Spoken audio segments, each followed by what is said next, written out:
a short message for grown-ups. Looking for a fun way to keep the Bluey fans in your home busy with imaginative, screen-free play? The Bluey Supermarket playset is here, standing over 15 inches tall and packed with surprises across 3 levels of fun. Inspired by the episode Kids, this set comes with exclusive Bluey and Bingo figures, including Bingo holding her lollipop. There's a real working escalator, a rooftop cafe, and even an intercom with 24 different sound effects your kids will love. With over 15 play pieces, shelves to explore, carts to fill, and stickers to decorate, your little ones can recreate favorite scenes or invent new ones of their own. It also works with all your other Bluey figures for even more imaginative adventures. The Bluey Supermarket playset is available at all major retailers. A short message for grown-ups. Parents, I think we've all had those times when everyone in the family is off on their own personal devices. Wouldn't it be great if you could find an activity that everyone will agree on? Something that's both active and fun at the same time? Imagine that. Families everywhere are discovering Nex Playground, an active game system where your body powers the play. It's 100% motion-driven gaming. No controllers or wearables needed. Just play naturally. And the games are so great and immersive. Go flying in the world of how to train your dragon, dance with Barbie, pop bubbles in Gabby's dollhouse, or master some moves with Kung Fu Panda, right from your living room. Even better, Nex Playground is kid-safe, with no ads, in-app purchases, or mature content. Nex Playground is your feel-good solution to these long summer days. Want to learn more? Visit nexplayground.com. That's nexplayground.com to explore active family gaming today.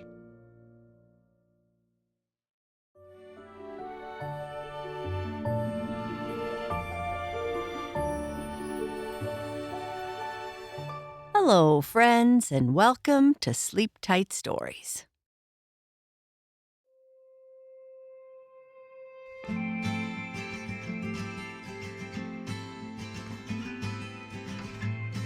Libby is getting ready to go back to school, but she is not looking forward to it. She has been nervous all week about the things that could happen. Libby chats with Margherita and tells her everything she is worried about. When Libby wakes up to her mother calling, she realizes she is late and she can't find Margherita anywhere.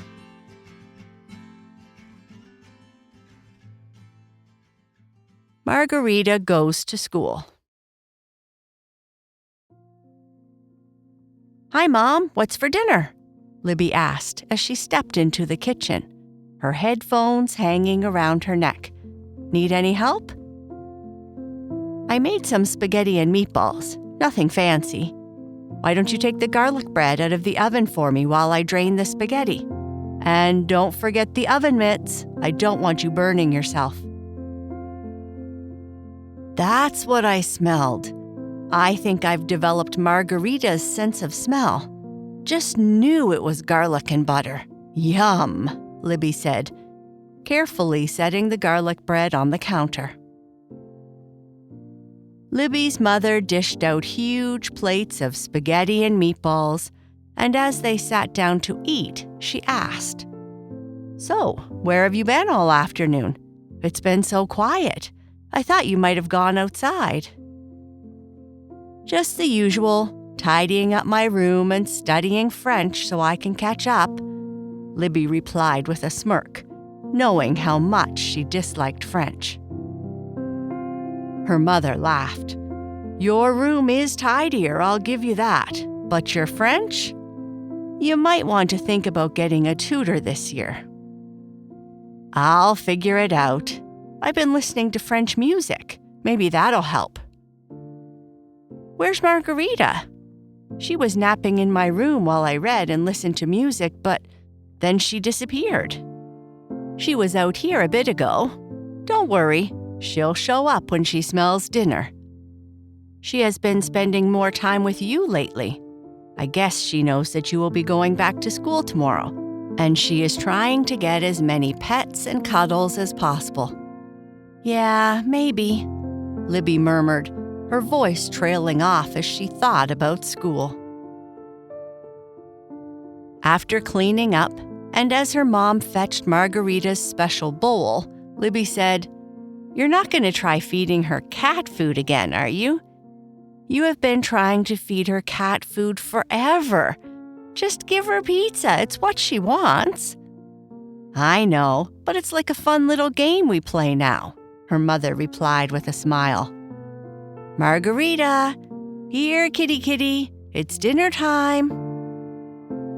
With a thump, Margherita leapt down from her hiding spot, tail held high, and trotted into the kitchen where Libby's mother was waiting with her food.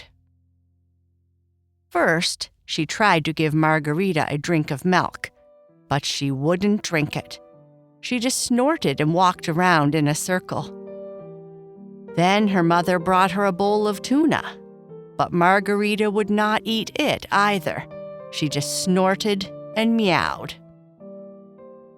Then Libby's mother tried giving her pizza-flavored cat food, but Margherita would not eat it.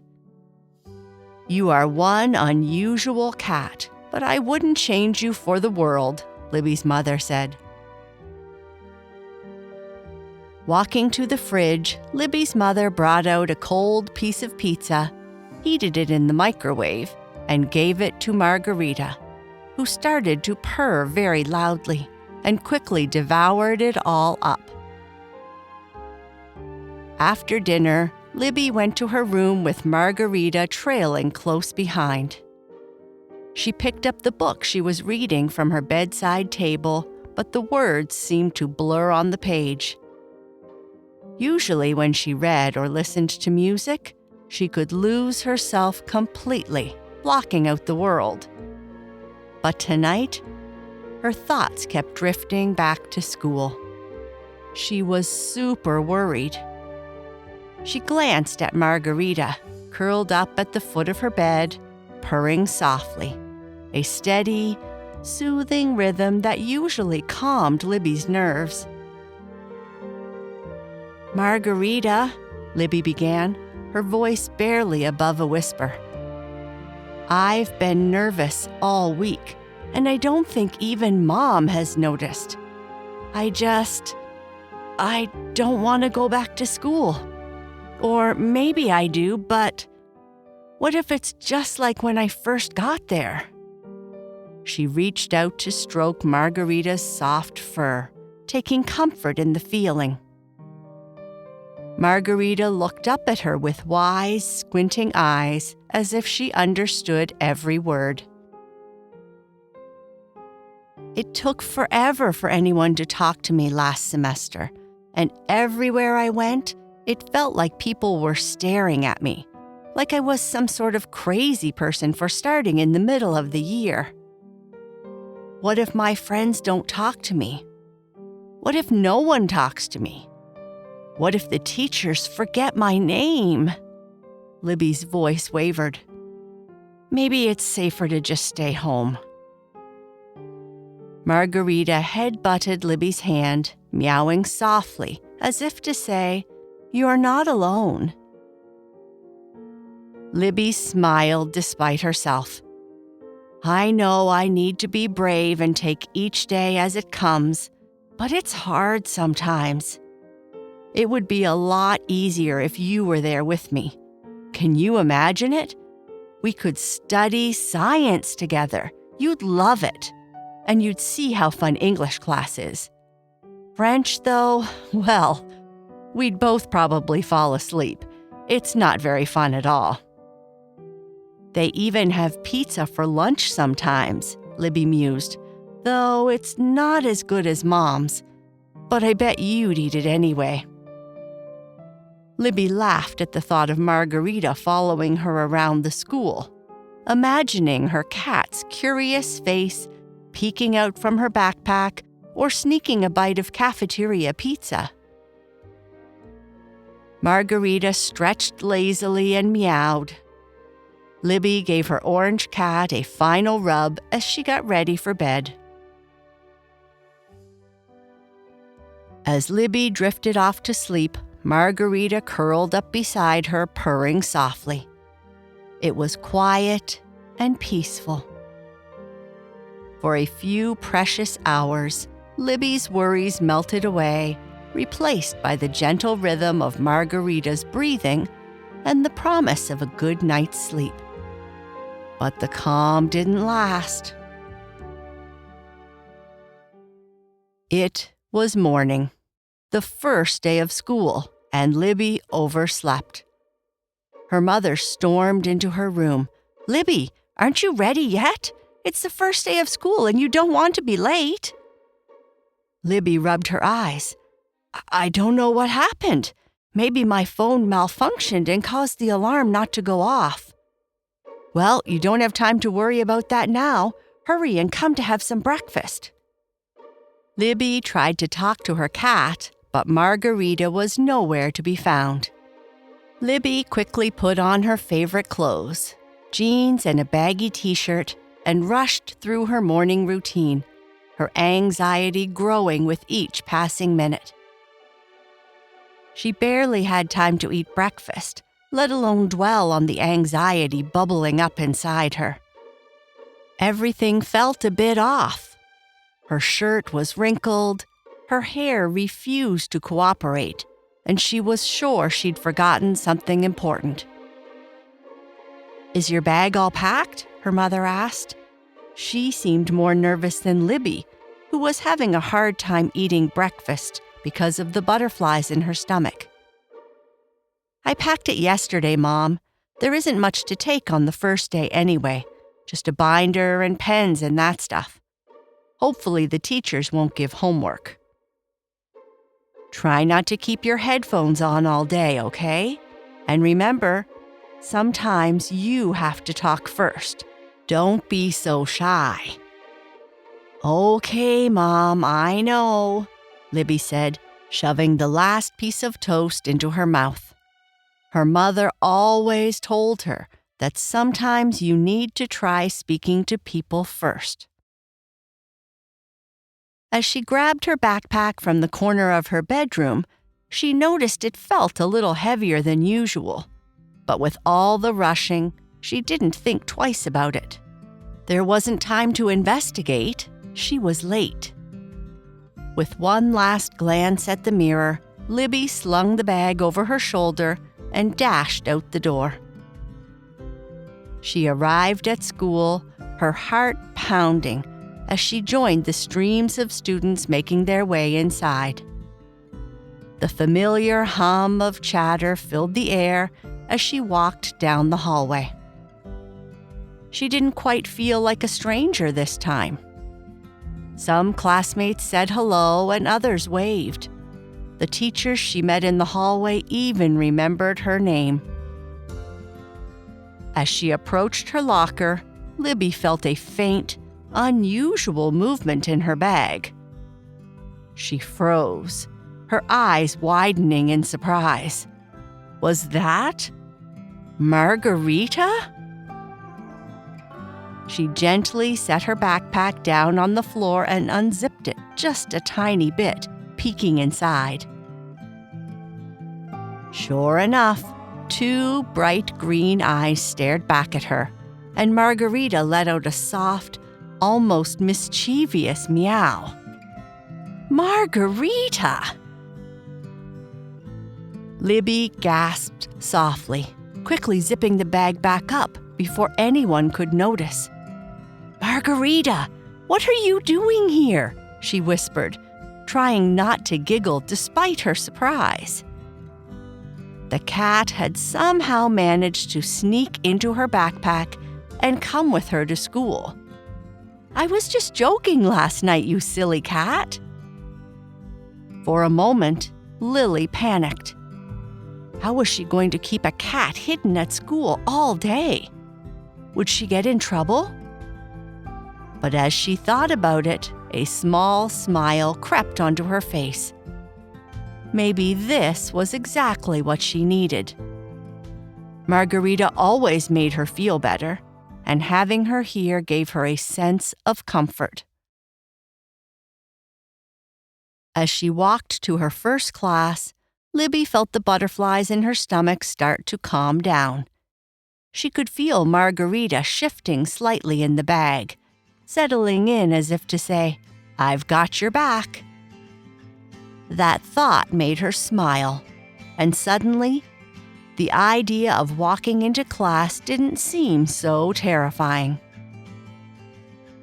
When Libby reached the classroom, she took a deep breath, adjusted her backpack, and walked in. The room was already half full with students finding their seats, chatting and laughing. As usual, she felt the eyes of her classmates on her, but instead of shrinking back, she remembered Margherita's quiet, steady presence behind her. "Hi, Libby," one of her friends, Emma, called out, waving from across the room. "Come sit with us." Libby hesitated for a split second, but then she felt a soft nudge against her back from within the bag. With a deep breath, she smiled and walked over to join them. "Hey, Emma, how was your summer?" As they chatted, Libby found herself relaxing more and more. Margherita's presence seemed to give her the courage she needed to speak up, and soon she was laughing and joking with Emma and a couple of other girls who joined them. For the first time, she didn't feel like the new kid anymore. Later, as the lunch bell rang, Libby slowly made her way to the cafeteria. She found a quiet spot at the far end of the room, away from the crowd, and gently opened her backpack. Margherita's head popped out, her nose twitching at the smell of food. "You're a sneaky one, aren't you?" Libby whispered with a grin, as she picked up a slice of pizza from her tray. "I'm pretty sure this isn't as good as what Mom makes, but I bet you'll eat it anyway." She tore off a small piece and handed it to Margherita, who eagerly took it, purring with satisfaction. Libby couldn't help but chuckle. The sight of her cat munching on school cafeteria pizza was pretty funny. Just as she was about to take another bite of her own pizza, one of the boys from her class, Oliver, walked by and stopped. "Hey, Libby, who are you talking to?" Libby's heart skipped a beat. She quickly closed the backpack, but not before Oliver caught a glimpse of Margherita's tail flicking out. His eyes widened in surprise, but instead of calling attention to it, he just grinned. "Is that a cat in your bag?" Libby blushed, unsure of what to say, but Oliver just laughed softly. "That's awesome. Don't worry, I won't tell. My dog tried to follow me to school once, but didn't quite fit in my backpack." Libby relaxed, laughing along with him. "Yeah, Margherita just kind of snuck in this morning." "She looks like a pretty cool cat," Oliver said with a smile. "See you around, Libby." As he walked away, Libby felt happy. Not only had she survived the first half of the day, she'd also managed to keep Margherita hidden and made a new friend in the process. The rest of the day went by in a blur, with Libby feeling more confident than she had in a long time.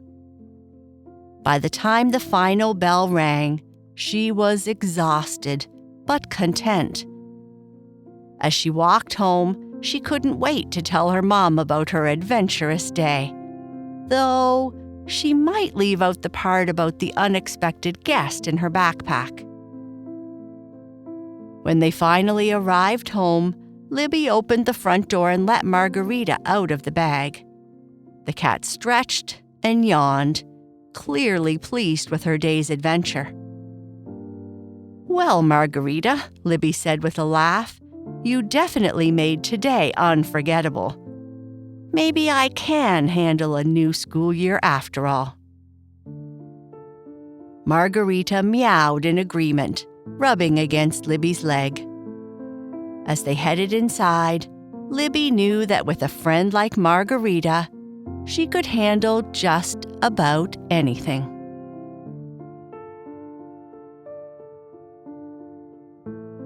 And that is the end of our story. Good night. Sleep tight.